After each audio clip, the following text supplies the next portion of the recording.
Tata tech Jose அனைவருக்கும் இனிய வணக்கம். குரூப் 2 நோட்டிபிகேஷன் அப்படின்றது வெளியிடப்பட்டிருக்கு.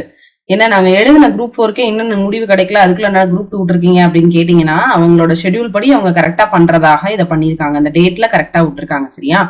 ஆனுவல் பிளானர்ல இந்த டேட் தான் சொல்லியிருந்தாங்க. சோ இந்த டேட்ல குரூப் 2 2A அறிவிப்புன்றது வெளியாயிருக்கு. இதுல என்ன வேடிக்கை அப்படின்னா 18,000 காலி பணியிடங்கள் நிரப்பப்படும் அப்படின்னு சொல்லி இருந்தோம். வெறும் இந்த தடவை 645 போஸ்ட் மட்டும் தான் குரூப் 2க்கு வந்திருக்கு. ஆனா இது மட்டும்தான் உறுதிப்படுத்தப்பட்ட பணியிடங்களான்னு கேட்டீங்கன்னா இல்ல. இது எலெக்ஷன் வர்றதுனால இந்த பணியிடங்கள் இன்க்ரீஸ் ஆகலாம். வெறும் 645 போஸ்ட் தானே, இதுக்கு எதுக்கு நான் படிக்கணும், இதெல்லாம் நான் படிக்க மாட்டேன் அப்படின்னு சொல்லி நினைச்சீங்கன்னா அது தவறு. 10,000 பணியிடங்கள் இருக்கக்கூடிய குரூப் 4 எல்லாம் நிறைய தடவை கால்ஃபர் ஆயிருக்கு. அதுல போக முடியாம வெற்றி இழந்தவங்க எல்லாம் நிறைய பேர் இருக்காங்க. ஒருவேளை அவங்க எல்லாரோட கடினமான முயற்சியால இந்த 645 போஸ்ட் மட்டுமே இருக்கிறதுல வேலை கிடைக்கிறதுக்கு வாய்ப்பு இருக்குது. சோ எல்லாத்துக்குமே கடினமான பயிற்சிங்கிறது தேவை. ஏற்கனவே ஃபாதர் ராஜ் போட்டிருக்கக்கூடிய ட்விட்டுக்கு நியூஸ் 18 சேனல்ல அவர் விளக்கம் கொடுத்திருப்பாரு. அதுல அவர் சொன்ன வார்த்தை என்னன்னா, சிலபஸ் அடிப்படையில இருந்துதான் கேள்விகள் கேட்டிருக்காங்க. அதாவது 10ஆம் வகுப்பு தரம் அப்படின்னு நீங்க கேக்குறீங்க. 10ஆம் வகுப்பு எழுதுறவங்க PhD முடிச்சவங்களாகவும் இருக்கிறதுனால எங்களோட தரத்தை நாங்க கூட்டியிருக்கோம்னு சொல்லியிருக்காங்க.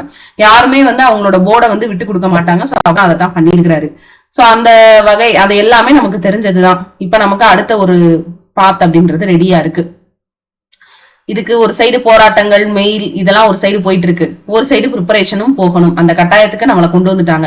ஏன்னா இன்னும் அதை விட பெரிய பிரச்சனை வந்துச்சுன்னா அந்த பக்கத்துல நம்ம அந்த பிரச்சனையை விட்டுருவோம் அப்படிங்கிறதுதான். அந்த பழைய பிரச்சனைய மறந்துடுவோம். அந்த வகையில இந்த கால்ஃபர் வந்திருக்குது. சரி, இப்ப நம்ம அந்த குரூப் 2 2A என்னென்ன இருக்கு அப்படின்னு சொல்லி பார்க்கலாம். இன்னைக்குதான் நோட்டிபிகேஷன் விட்டுருக்காங்க. இந்த அப்ளிகேஷன் என்னைக்கு போடுறதுக்கு கடைசி நாள் அப்படின்னு பாத்தீங்கன்னா ஆகஸ்ட் 13ஆம் தேதி மதியானம் 12 மணியோட என்ன செய்யுது அப்படின்னா உங்களுக்கு அந்த ஸ்டேட்டஸ் அப்ளை பண்றதுக்கான ஸ்டேட்டஸ் முடியுது. கரெக்ஷன் விண்டோ எப்போ ஓபன் ஆகும் அப்படின்னா 18/8 ஆகஸ்ட் மாசம் 18ஆம் தேதி கரெக்ஷன் விண்டோ ஓபன் ஆகுது. 20ஆம் தேதி வரைக்கும் இருக்கும், 2 நாள் இருக்கும். ப்ரிலிம்ஸ் எக்ஸாம் என்னைக்கு அப்படின்னு சொல்லி பாத்தீங்கன்னா 28/9/2025 28/9/2025 மொத்தம் எத்தனை நாட்கள் இருக்கு? இன்னைக்கு 15, ஜூலை மாசம் 31 நாட்கள். இதுல 15 நாள் போச்சு அப்படின்னா மீத 16 நாள் எதுல இருக்கு? ஜூலைல இருக்கு. ஆகஸ்ட் மாசம் 31 நாள் இருக்கு. சரிங்களா? செப்டம்பர்ல எத்தனை நாள் இருக்கு? 28ஆம் தேதி எக்ஸாம்னா 27 நாள் இருக்கு. ஆட் பண்ணீங்கன்னா எவ்வளவு வரும்? எல்லாரும் 13, 14க்கு 4 மீதி 1, 2, 5, 7 74 நாட்கள். சரியா சொல்லணும்னா ஒரு 70 நாள் இருக்குன்னு வச்சுக்கோங்களேன், எல்லாத்தையும் கணிச்சது போக. இதுல இதையே நீங்க 2 பார்ட்டா பிரிக்கணும். 50 நாள் தான் ப்ரிப்பரேஷன் பண்ணணும், 25 நாள் ரிவிஷனுக்கு யூஸ் பண்ணிக்கணும். சரிங்களா? சோ இதெல்லாம் நீங்க பிளான் பண்ணிக்கணும். சரிங்களா? முதல்நிலை தேர்வு முடிவுகள் அறிவிக்கப்படும் போது வெளியிடப்படும் எப்ப மெயின்ஸ் எக்ஸாம்னு அப்படின்னு சொல்லிட்டாங்க. சரிங்களா? அப்புறம் இணையவழியில விண்ணப்பம் பண்றது, இந்த ஃபாரஸ்டருக்கு நம்ம விருப்பம் அதை தெரிவிக்கணும். சரிங்களா? அவங்களுக்கு தெரிவு முறையில நடை சோதனை அப்படின்னு என்டூரன்ஸ் டெஸ்ட் நடத்துவாங்க. அதுக்கப்புறம் பாத்தீங்கன்னா என்னென்னலாம் கொண்டு போக கூடாது, நாங்க எதுவுமே கொண்டு போக மாட்டோம், கொண்டு போனாலும் அந்த கொஸ்டினை தேடி எழுதுறதுக்கே பல வருஷங்கள் ஆகி போயிரும் சொல்றது உண்மை. சரி, இப்ப குரூப் 2 இன்டர்வியூ போஸ்ட், இன்டர்வியூ இப்ப கிடையாதுல்ல, குரூப் 2 போஸ்ட் அப்படின்னு சொல்றது பாத்தீங்கன்னா வெறும் 50. சரிங்களா? 50 போஸ்ட். இதுல உதவி ஆய்வாளர், சரிங்களா, லேபர் இன்ஸ்பெக்டர் இருக்கார் இல்லையா, அதுல 6 போஸ்ட் இருக்கு. இது 18வது பேக்கம் அந்த இதன் அடிப்படையில. அதுக்கப்புறம் இளநிலை வேலை வாய்ப்பு அலுவலர், ஜூனியர் எம்ப்ளாய்மெண்ட் ஆபீசர், இது மாற்றுத்திறனாளி அல்லாதவர், அதுக்கு ஒரு போஸ்ட், மாற்றுத்திறனாளிக்கு ஒரு போஸ்ட். அப்ப மொத்தம் ஜூனியர் எம்ப்ளாய்மெண்ட் ஆபீசர் 2 போஸ்ட். சரிங்களா? இது வரைக்கும் பாத்தீங்கன்னா பே ஸ்கேல் 18. சரிங்களா? அடுத்து நன்னடத்தை அலுவலர், ப்ரொபேஷன் ஆபீசர், இது இந்த ஜெயில் சர்வீசஸ்லயும் இருக்குது. அதுல 3 போஸ்ட் இருக்கு சிறை திருத்த பணிகள்ல. சரிங்களா? சிறை மற்றும் சீர்திருத்தத்துல. குழந்தைகள் நலன் மற்றும் சிறப்பு சேவைகள் பிரிவுல ப்ரொபேஷன் ஆபீசர் 2 இருக்காங்க. சரிங்களா? இதெல்லாம் நல்ல போஸ்ட். சார் பதிவாளர், சப் ரிஜிஸ்டர், நிறைய பேருடைய கனவு போஸ்ட் அப்படின்னு சொல்லலாம், 6 போஸ்ட் இருக்கு. அதுக்கப்புறம் தனி உதவியாளர், தனிப்பிரிவு உதவியாளர், நம்ம போன தடவை பாத்தீங்கன்னா 2 இது இருந்தது இல்லையா, கடைசியில இந்த போலீஸ் டிபார்ட்மெண்ட்ல சொல்லியிருந்தாங்க. அந்த 2 போஸ்ட் இதுதான். சரிங்களா? விஜிலன்ஸ் அதுல 1, அதுல 5 போஸ்ட் இருக்கு. அதே மாதிரி பாத்தீங்கன்னா இன்னொன்னு என்ன, தனிப்பிரிவு உதவியாளர்ல போலீஸ்லயே என்னது அப்படின்னா 3 போஸ்ட் இருக்கு. அமைச்சு பணி, 2மே தமிழ்நாடு அமைச்சு பணி தான், அது ஒன்றும் பிரச்சனை இல்லை. இது வரைக்கும் என்னது அப்படின்னா பே ஸ்கேல் 18. அடுத்து பாத்தீங்கன்னா செக்ரட்டரியேட் சர்வீஸ் அப்படின்னு சொல்லக்கூடிய TNPSC-லயே இருக்கக்கூடிய ASO, அசிஸ்டன்ட் செக்ஷன் ஆபீசர் ஒரே ஒரு போஸ்ட். சரிங்களா? இது பாத்தீங்கன்னா பே ஸ்கேல் 16. சரிங்களா? அதுக்கப்புறமா வனவர், ஃபாரஸ்டர், இதுக்கு நம்ம விருப்பம் தெரிவிக்கணும். இதுல வந்து ஸ்போர்ட்ஸ் கோட்டாவும் பாதி போயிடும். சரிங்களா? இது வந்து பாத்தீங்கன்னா சிறந்த விளையாட்டு வீரர்கள் இடஒதுக்கீட்டுக்கான காலி பணியிடங்கள் ஒரு 13 போஸ்ட், அப்படி இல்லாத ஒரு போஸ்ட் வந்து 9 போஸ்ட். சரிங்களா? மொத்தம் அப்ப இதெல்லாம் வந்து பாத்தீங்கன்னா பே ஸ்கேல் 16. அடுத்து வந்து பாத்தீங்கன்னா 2A பணிகள். 2A பணிகள்ல வந்து ரெவென்யூ இன்ஸ்பெக்டர், சரிங்களா, அப்புறம் தணிக்கை ஆய்வாளர், லோக்கல் ஃபண்ட் ஆடிட்டர், இந்த மாதிரி நிறைய போஸ்ட் வந்து இருக்குது. சரிங்களா? ஆனா நிறைய போஸ்ட் இல்ல, பிரிவுகள்ல போஸ்ட் இருக்கு. இப்ப வந்து பாத்தீங்கன்னா இங்க வந்து சீனியர் இன்ஸ்பெக்டர் வந்து பால்வளத்துறை, அதுல ஒரு 65 இருக்கு. சரிங்களா? இங்கதான் வந்து லோக்கல் ஃபண்ட் இன்ஸ்பெக்டர், இதுல வந்து பாத்தீங்கன்னா ஒரே ஒரு போஸ்ட் தான் இருக்கு. இது நிறைய பேரோட கனவு பண்ணி லோக்கல் ஃபண்ட். அடுத்து தணிக்கை ஆய்வாளர், இந்து ரிலிஜியஸ்ல இருக்கக்கூடியது. சரிங்களா? இதுவும் அமைச்சு பணி, இது பே ஸ்கேல் 12. அடுத்து வந்து பாத்தீங்கன்னா தமிழ்நாடு அமைச்சு பணியில இருக்கக்கூடிய அந்த கமர்ஷியல் டாக்ஸஸ்ல இருக்கக்கூடிய அசிஸ்டன்ட். சரிங்களா? இது பே ஸ்கேல் 10. அதுக்கப்புறம் முதுநிலை வருவாய் ஆய்வாளர் RI, எத்தனை போஸ்ட் இருக்கு அப்படின்னு பாருங்க. மொத்தம் 14 போஸ்ட் கொடுத்தா, சென்னையில 14. சரிங்களா? சென்னையில 14 போஸ்ட், கடலூர் 1, ஈரோடு 1, கள்ளக்குறிச்சி, உதகமண்டலம், ராம்நாடு, திருவள்ளூர், வேலூர், அந்த வருவாய் நிர்வாக ஆணையரகத்திலேயே 2. சரிங்களா? அதுக்கப்புறமா உதவியாளர்ல இன்னொன்னு, அதுக்கப்புறம் அமைச்சு பணி, மருத்துவம், இந்த மாதிரி எல்லாத்துலயுமே வந்து அசிஸ்டன்ட் நிறைய போஸ்ட் இருக்குது. சரிங்களா? சோ செயல் அலுவலர் கிரேடு 3 வந்து பாத்தீங்கன்னா இந்து சமய அறநிலையத்துறை, அதுல ஒரு 11 போஸ்ட் இருக்குது. அதுக்கப்புறமா கீழ்நிலை செயலிட முகப்பு எழுத்தாளர்ல வந்து தமிழ்நாடு சட்டப்பேரவையில வந்து ஒரு 2 பேர், மொத்தம் 595 போஸ்ட் 2A போஸ்டும் 50 போஸ்ட் 2 போஸ்டும் சேர்ந்து 645 பணியிடங்கள் நமக்கு கொடுத்திருக்காங்க. இதுல வந்து பழைய ஓய்வூதிய திட்டத்தினுடைய அடிப்படையில இருக்கக்கூடியது சிலது எதெல்லாம் இருக்குது அப்படின்னு பாத்தீங்கன்னா, இங்க உங்களுக்கு பாத்தீங்கன்னா தெரியும், இது வந்து 2A போஸ்ட். இதுல வந்து பாத்தீங்கன்னா பால்வளத்துறையில இருக்கக்கூடிய அசிஸ்டன்ட் பழைய ஓய்வூதியம், அதே மாதிரி தமிழ்நாடு வேளாண் சந்தைப்படுத்துதல் இருக்கக்கூடியது பழைய ஓய்வூதியம். சரிங்களா? இங்க 2 போஸ்ட்ல என்னென்னலாம் பழைய ஓய்வூதியத்துல இருக்கு அப்படின்னு பாருங்க. பே ஸ்கேல் 16 வரையில, அதாவது வந்து ASO வரைக்கும் இருக்கிறது பழைய ஓய்வூதிய திட்டத்துல. அதுக்கப்புறம் வந்து தொகுப்பு நிலையில இருக்கிறது, ஃபாரஸ்டர்லாம் தொகுப்பு நிலை. சரிங்களா?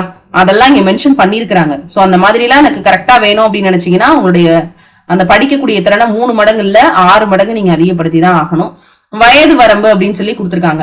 வயது வரம்பு ஒவ்வொருத்தருக்கும் என்ன செய்யணும் மாறும். 2 போஸ்ட்ல என்ன இருக்கு, யாருக்கெல்லாம் எலிஜிபிலிட்டி இருக்குது. இப்ப பாத்தீங்கன்னா மாற்றுத்திறனாளிகளுக்கு எல்லாம் ஏஜ் லிமிட் அப்படின்றது கிடையாது. முன்னாள் ராணுவத்தினருக்கு 50 வயசு வரைக்கும் எழுதிக்கலாம். சரிங்களா?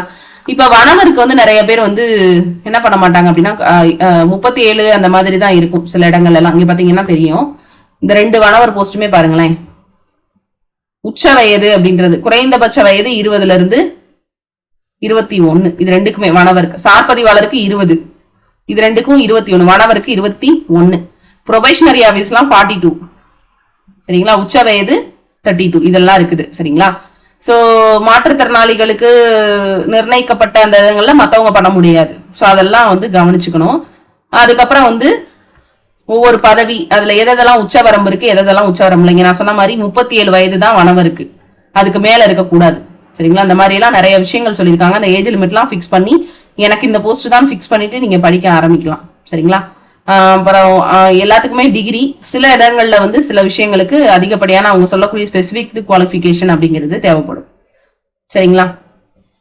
இப்ப இதெல்லாம் தாண்டி ஒரு விஷயம் வந்து பண்ணிருக்காங்க. என்னன்னா முதல்ல வந்து 2 மெயின்ஸ் இருந்ததுல, 2A மெயின்ஸ் இருந்தது. 2A மெயின்ஸ் எப்படி வச்சிருந்தாங்க, 100 + 75 + 25 வச்சிருந்தாங்க.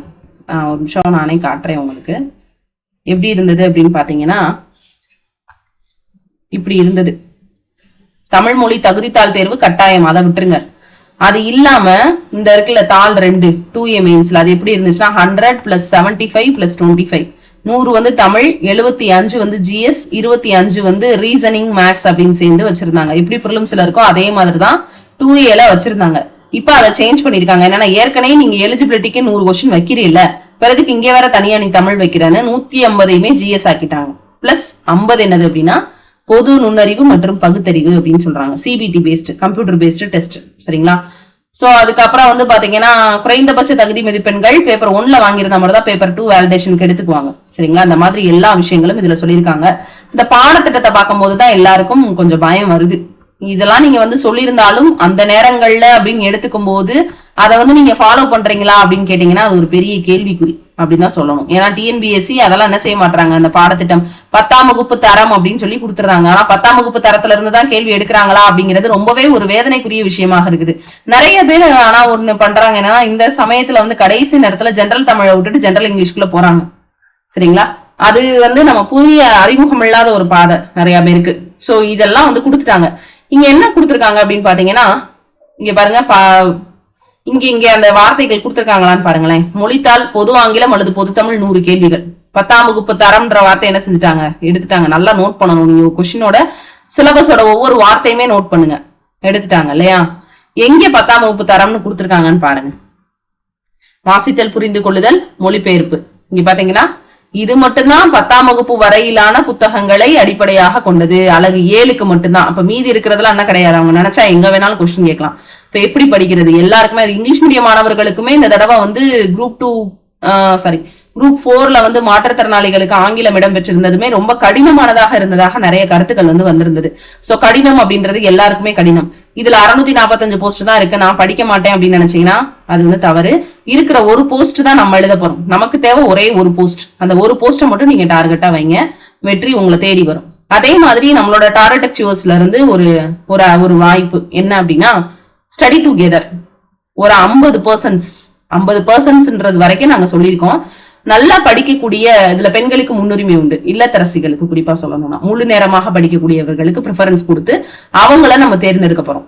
சோ அவங்கள தேர்ந்தெடுத்து அவங்கள யாரெல்லாம் வந்து நல்லா அதுக்கு படிக்கிறதுக்கு வில்லிங்கா இருக்காங்களோ அவங்கள வச்சு அவங்களுக்கான மெட்டீரியலை அவங்களே தயாரிச்சு என்ன பண்ண போறாங்க, அந்த தேர்வை எழுத போறாங்க.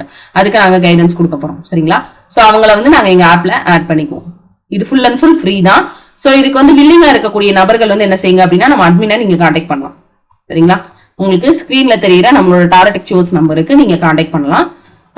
அதுல வந்து தகுதியான நபர்கள் உங்களை நாங்க எடுத்துக்குவோம். சரிங்களா? சோ வந்து நீங்க நல்லா படிக்கணும், முழு நேரம் நான் படிக்க போறேன் அப்படின்றவங்க இந்த விஷயத்துக்கு வந்து நீங்க உள்ள வரலாம். இது தமிழுக்கு மட்டும் கிடையாது, ஜெனரல் இங்கிலீஷ்க்கும் உண்டு, ஜிஎஸ்க்கும் உண்டு. General Tamil, general English plus GS, இந்த 3க்குமே நம்ம போக்கஸ் பண்ண போறோம். சரிங்களா? அந்த 3க்குமே தனித்தனியாக குழுக்கள் இயங்க போது, எனக்கு முழுமையாக நான் படிக்கணும், இந்த சர்வீஸை நான் வாங்கியே ஆகணும்னு நினைக்கிறவங்க நீங்க அட்மினை கான்டாக்ட் பண்ணுங்க. முழு நேரமாக எந்த ஒர்க்கு கொடுத்தாலும் அதை நீங்க பண்ணணும். அப்படி இருக்கிறவங்க மட்டும் அட்மினை கான்டாக்ட் பண்ணி உங்களோட நம்பர்ஸை வந்து நீங்க பதிவு பண்ணிக்கலாம். சரிங்களா? சோ இந்த வீடியோ உங்களுக்கு யூஸ்ஃபுல்லா இருந்திருக்கும்னு நினைக்கிறேன். நன்றி.